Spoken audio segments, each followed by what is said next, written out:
5 शातिर अंतर्राज्यीय ठग गिरफ्तार, अब तक कर चुके हैं लगभग 10 करोड़ की ठगी।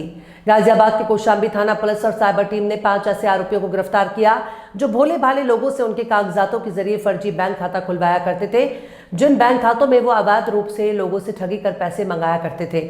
दरअसल कौशाम्बी थाना पुलिस को ये सूचना मिली थी कि कुछ लोग दिल्ली एनसीआर समेत गाजियाबाद में लोगों के कागजातों के जरिए बैंक खाता खुलवाकर उन बैंक अकाउंट में फर्जी तरीके से लोगों से ठगी कर लाखों रुपए को मंगाया करते थे और उन बैंक खातों के एटीएम से ट्रांजैक्शन कर मोटी रकम विड्रॉल कर फरार हो जाया करते थे। पुलिस के द्वारा जानकारी दी गई कि अब तक ये सभी लगभग 10 करोड़ रुपए की ठगी कर चुके हैं। पुलिस ने इन 5 आरोपियों को गिरफ्तार किया, जिनके पास से पुलिस ने 7 मोहरे, 10 mobile phone, 1 tab, 41 ATM, 5 chequebook, 4 voter ID card, 4 Aadhaar card, 4 PAN card, 2 driving licence और घटना में प्रयुक्त एक होंडा सिटी कार बरामद की। कौशाम्बी थाना पुलिस को इन आरोपियों के द्वारा ठगे गए लोगों से लगातार शिकायतें मिल रही थी। कौशाम्बी थाना पुलिस और साइबर सेल जब एक्टिव हुई तब कड़ी मशक्कत कर इन 5 को गिरफ्तार किया गया। फिलहाल इन 5 को जेल भेजा जा रहा है। टीम द्वारा फर्जी कंपनी बनाकर विभिन्न राज्यों के जिलों में खातों में अवैध तरीके से रुपये निकालकर ठगी करने वाले अंतर्राज्यीय गिरोह को आपने पकड़ा है। किस तरीके से आप इन गिरोह तक पहुंचे? आज दिनांक 4 मई 2024 को थाना कौशाम्बी के साइबर टीम को मुखबिर द्वारा एक सूचना मिली, जिसमें 5 लोगों को पूछताछ के लिए हिरासत में लिया गया।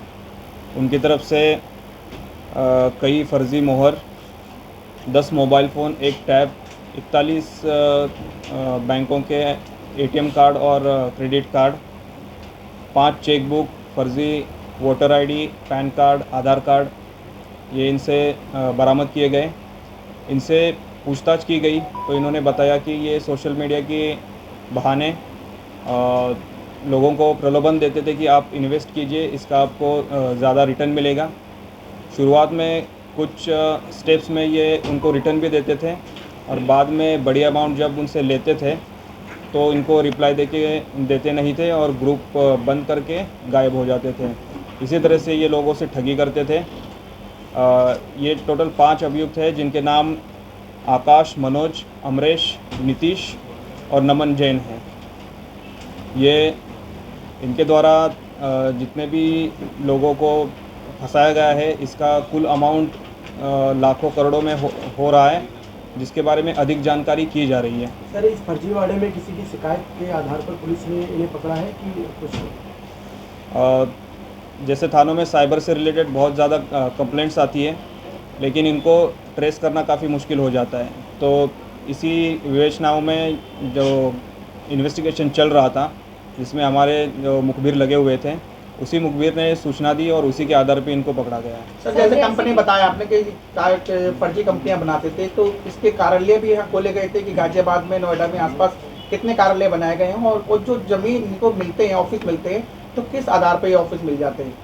ये जो भी ऑफिस बनाते थे वो एक कोई भी फ्लैट या जगह रेंट पे लेके वहाँ पे ऑफिस बनाते थे, उसका रजिस्ट्रेशन करते थे और जैसे रजिस्ट्रेशन के बाद 10-15 दिन के लिए वहाँ पे ये फर्जीवाड़े का काम करते थे और जैसे ही इनका जो अमाउंट होता था इनके बैंक में जमा हो जाता था, तो ये ऑफिस बंद करके और ग्रुप बंद करके वहाँ से लापता हो जाते थे। कितने समय से काम कर रहे हैं और अब तक कितने लोगों को अपना शिकार बना चुके हैं? ये इसके बारे में अधिक जानकारी की जा रही है, लेकिन इनका जो इनके पास से जो बरामद हुए हैं बैंक अकाउंट डिटेल्स और एटीएम कार्ड्स और पासबुक्स, इससे से ये पता चल रहा है कि इनके द्वारा सैकड़ों लोगों को फंसाया गया है और ये बहुत ही कम समय में बहुत ही ज़्यादा बैंक के ट्रांजैक्शंस इनके अकाउंट में हो रहे हैं।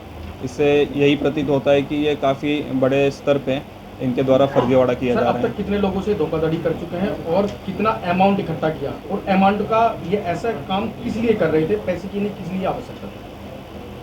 देखिए, जितना अभी हमारी विवेचना हुई है, जितना पूछताछ में इन्होंने बताया है, इसमें अभी 4-5 अकाउंट्स के बारे में हमने चेक किया है। इसमें करीब 20-25 लोगों द्वारा इनको फंसाया गया है और बाकी अभी इनके बहुत सारे अकाउंट्स हैं जो अभी हमने ट्रेस नहीं किए हैं, जिसमें और भी लोगों को इन्होंने फंसाया होगा, वो अभी विवेचना में सामने आ जाएगा। सर, सामान्य जीवन में भी कुछ और काम कर रहे थे कि इनका मूल रूप से यही काम है? इनका यही काम था। ये एक ऑफिस 15 दिन के लिए ऑपरेट करते थे, फिर वो ऑफिस शिफ्ट करके नई जगह पे फर्जी कंपनी डाल के, यही इनका काम था। सर, आपराधिक इतिहास भी कोई इनका रहा है? इनका कोई आपराधिक इतिहास नहीं। इनका प्रोफाइल क्या है सर?